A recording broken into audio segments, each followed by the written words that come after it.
Então, hoje faremos uma aula demonstrativa sobre a importância de descobrir a sua glicemia. Diabetes é uma doença silenciosa.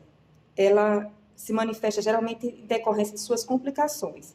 E essas complicações, elas demandam ou ocorrem ao longo dos anos. Então, quanto mais precocemente você identificar ser portador de diabetes, mais precocemente você tem a chance de iniciar um tratamento. Como é uma doença silenciosa, o ideal era se ter a glicemia pelo menos uma vez por ano. Aqui nós vamos demonstrar como é feita a glicemia com glicosímetro. O glicosímetro, ele avalia a glicemia através da gota do sangue. Não é um exame muito específico, mas ele é ideal para o paciente aferir sua glicemia ao longo do dia, um paciente já portador de diabetes, e pode ser indicado nas grandes campanhas de conscientização sobre diabetes.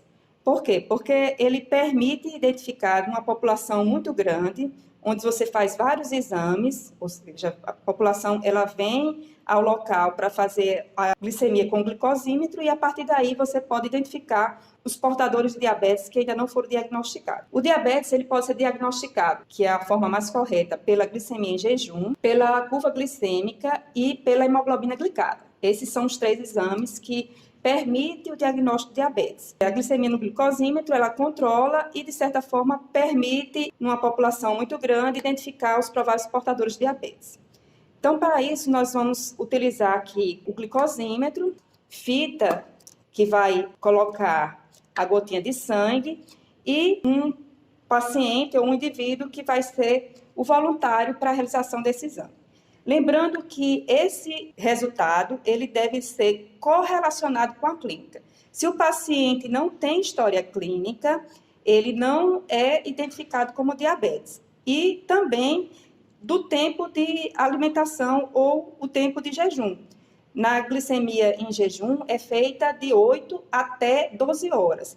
Esse aqui é um exame que é feita a medida da glicemia sem jejum, ou seja, o valor que você vai encontrar se for acima de 200 miligramas, com sinais e sintomas de diabetes, ele pode ser considerado um paciente provável portador de diabetes. Então, para isto, nós vamos fazer o exame e mostrar como é feito. É muito simples, é um exame que pode ser feito no paciente ou na população, sem necessariamente estar no ambiente hospitalar ou de laboratório. Nós vamos utilizar aqui a higienização da região a ser perfurada, que é feito com a solução desgermante ou álcool. É geralmente feita na pontinha do dedo. O ideal é fazê-la nas laterais, que são menos dolorosas. Lembrando que temos sempre que apertar para concentrar o sangue nessa região e furar.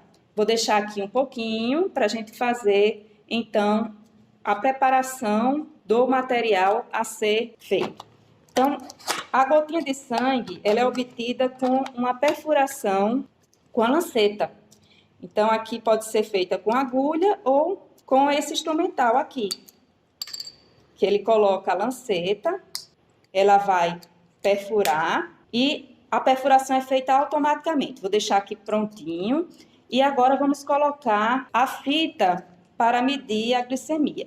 Essa fita ela é acondicionada a essa ponta que liga automaticamente o glicosímetro. Ele identifica o tipo de fita e pede a gotinha de sangue. Então agora a gente vai, aperta.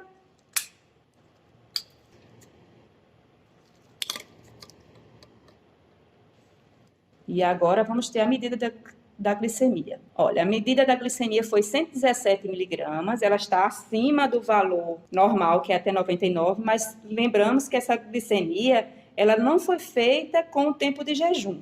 Então, o tempo de jejum, ela é medida de 70 até 99, é considerado normal. Acima desses valores é considerado diabético, mas aqui, provavelmente, a paciente não tem o tempo de jejum. Então, o valor para ser considerado diabetes são valores acima de 200 miligramas por decilitro. E história familiar ou sinais e sintomas clínicos, como a poliúria, a polidipsia, ou seja, urina muito, bebe muita água, polifagia e outros sintomas como cansaço, fraqueza, que é muito encontrado no paciente diabético. Então, é assim que nós fazemos o teste rápido de glicemia. Muito obrigada e assistam a aula para entender melhor essa doença.